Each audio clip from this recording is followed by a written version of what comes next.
దేవునికి మహిమ కలుగునుగాక. దేవాతి దేవుడు మరి వాక్యంతో మనతో మాట్లాడుచూ ఉంటుండగా మనం కొద్ది మాటలు వినేవారిగా ఉందాం. మరి యాకోబు రాసిన పత్రిక 1వ అధ్యాయము 5వ వచనములో దేవుడు ఇలా మాట్లాడుతున్నాడు. మీలో ఎవరికైనా జ్ఞానము కొదువుగా ఉండిన ఎడల అతడు దేవుని అడగవలను, అప్పుడు అది అతనికి అనుగ్రహింపబడును అని దేవుని వాక్యము చలవిస్తూ ఉందండి. ఈ లోకమంతా కూడా మరి దెయ్యముల జ్ఞానముతో నింపబడి ఉంది అని దేవుని లేఖనాలు చలవిస్తూ ఉన్నాయి. ఎవరికైనా జ్ఞానము కొదువై ఉండిన ఎడల మనం ఎవరిని అడగాలంట? దేవుని అడగాలంటండి. దేవుని జ్ఞానము వలన, దేవుని తెలివి వలన దేవుడు మహాజ్ఞానై ఉన్నాడు కాబట్టండి. ఆనాడు ఆదిలో ఏది ఏ రీతిగా చేస్తే మరి అది బాగా ఉంటుందో దేవునికి అన్నయూ ఎరిగి ఉన్న దేవుడు కాబట్టి ఆయన జ్ఞానముతో సర్వ సృష్టిని సృష్టించిన దేవుడై ఉన్నాడండి. ఆయన జ్ఞానమునకు మితిలేని జ్ఞానముతో ఆయన నింపబడి ఉన్నాడు. ఆ జ్ఞానముతో సర్వ సృష్టిని ఆయన నిర్మించి ఉన్నాడు. ఈ జ్ఞానము మనకి కూడా చాలా అవసరమైనది. ఆయన జ్ఞానము ప్రతి మనిషికి అవసరమైనది. ఈ లోకపరంగా మనం బ్రతకాలి అని అంటే, ఈ లోకపరంగా మనం జీవించాలి అని అంటే దేవుని జ్ఞానము మరి ఆ ఆత్మీయ బిడలైన అందరికీ కూడా మరి ఎంతో అవసరమై ఉన్నది. ఎందుకంటే మరి ఈ చివరి దినాల్లో, ఈ అంచుకాలాల్లో, అపాయ దినాల్లో, దుర్దినాల్లో మరి అపవాది ప్రతి ఒక్కరిని మోసగిస్తూ ఉన్నాడు. ప్రతి ఒక్కరిని కూడా వాడు అటాక్ చేయడానికి చూస్తూ ఉన్నాడు.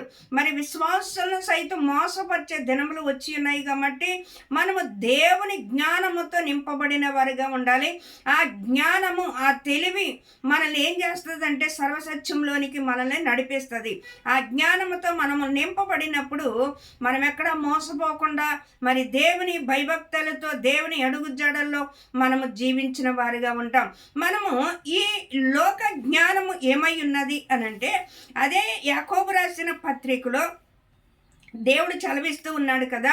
3వ అధ్యాయములో ఇక్కడ 15వ వచనంలోంచి చలవిస్తున్నాడు.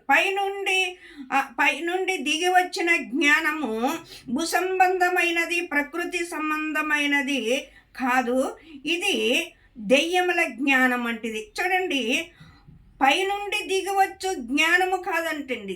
ఇది ఏ జ్ఞానము అని అంటే దెయ్యముల జ్ఞానం. ఇది ప్రకృతి సంబంధమైన జ్ఞానం. ఇది లోకములో ఉన్న జ్ఞానం.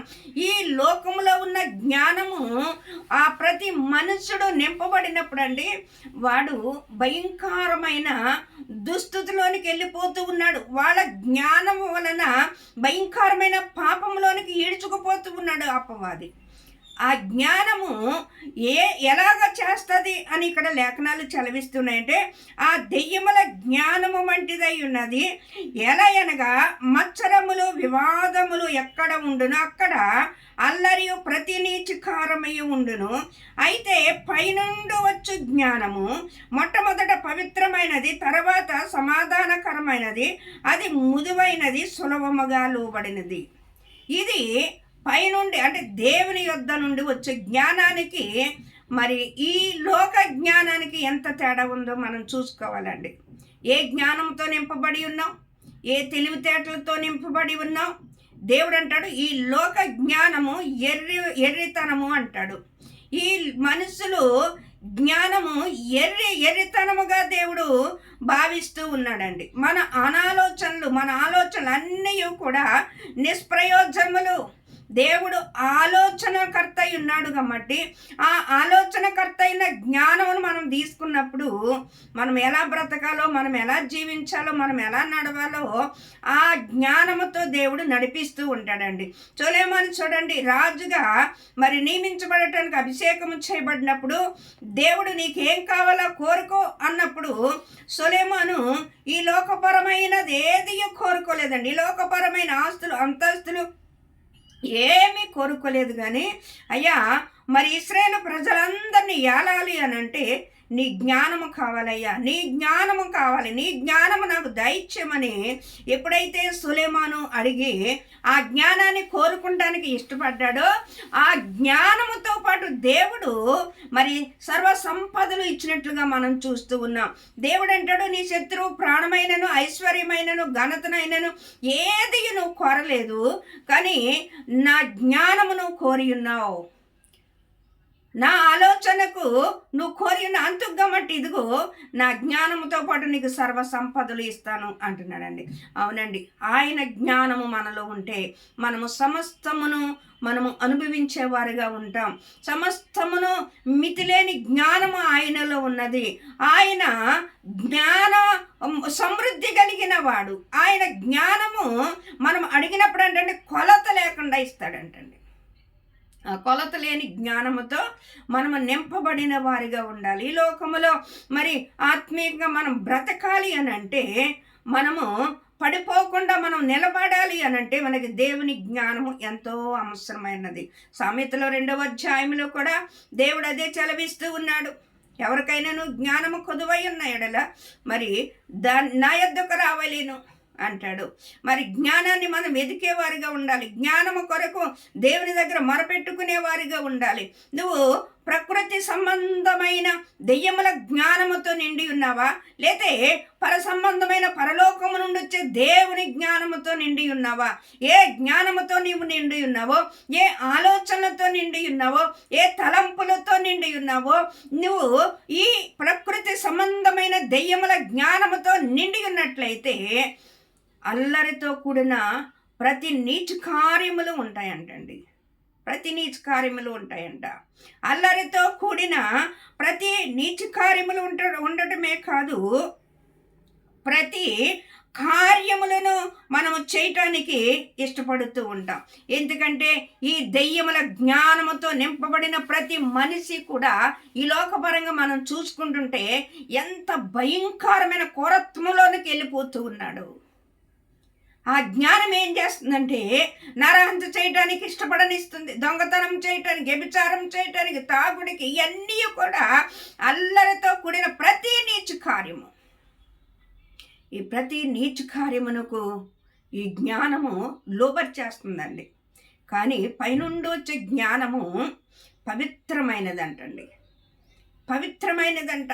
ఈ పవిత్రమైన జ్ఞానము నిన్ను సర్వసత్యములోనికి నడిపి దేవునిని బిడ్డగా నిన్ను ముద్రీకరింపజేస్తా. దేవుని బిడ్డగా నువ్వు నడవటానికి కృప చూపిస్తూ ఉంటుంది.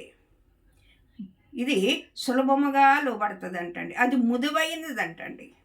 ఈ జ్ఞానము దేవుని యొద్ద నుండి వచ్చే జ్ఞానం ఇది.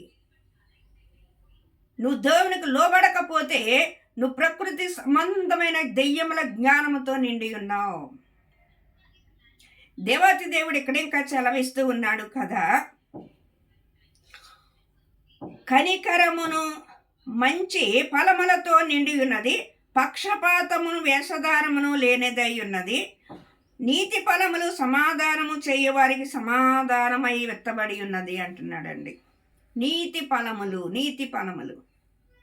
నువ్వు దేవుళ్ళో ఉంటే నీతి ఫలాలు ఫలించే వ్యక్తిగా ఉంటావు. నువ్వు దేవుళ్ళో ఉంటే నీతి కార్యాలు చేసే వ్యక్తిగా ఉంటావు. దుర్మార్గమైన పనులు, దుష్టకరమైన పనులు, దేవునికి ఆయాసకరమైన పనులు, సాతానికి సంబంధించిన క్రియలు మనము చేసేవారుగా ఉండమండి. ఎందుకంటే దెయ్యముల జ్ఞానానికి దేవుని జ్ఞానానికి చాలా చాలా ఇచ్చేసిందండి. ఏ జ్ఞానముతో నువ్వు నింపబడి నువ్వు జీవిస్తూ ఉన్నావో, ఒకసారి నీ జీవితాన్ని నువ్వు పరీక్షించుకున్నట్లయితే ప్రకృతిమైన సంబంధమైన దెయ్యముల జ్ఞానముతో అల్లరితో కూడిన ఆటపాటలకు లోనవుతున్నావా, లేకపోతే పవిత్రతమైన పరిశుద్ధతమైన జీవితము కలిగి నువ్వు జీవిస్తూ ఉన్నావా? దేవుని జ్ఞానము పవిత్రముగా నిన్ను జీవింపచే. దేవుని జ్ఞానము సులభముగా లోబడి, దేవుని జ్ఞానము సమాధానకరమైనది, దేవుని జ్ఞానము మంచి ఫలములు ఇచ్చేదిగా ఉన్నది, మంచి ఫలములు ఇచ్చేదిగా ఉన్నది. ఆ జ్ఞానంతో నువ్వు నింపబడినట్లయితే దేవుని ఆశీర్వాదములకు వారసులుగా దేవుడు మనల్ని నింపడానికి ఆయన సిద్ధంగా ఉన్నాడు. దేవుడితో అంటగట్టబడిన వారిగా మనం ఉండి దేవుని పైనుండి వచ్చే జ్ఞానాన్ని పొందుకున్నాం. ఆయన జ్ఞానంతో మనం నింపబడదాం. దేవుడి కొద్ది మాటలు తన ఎన్నికల్లో దీవించునుగాక.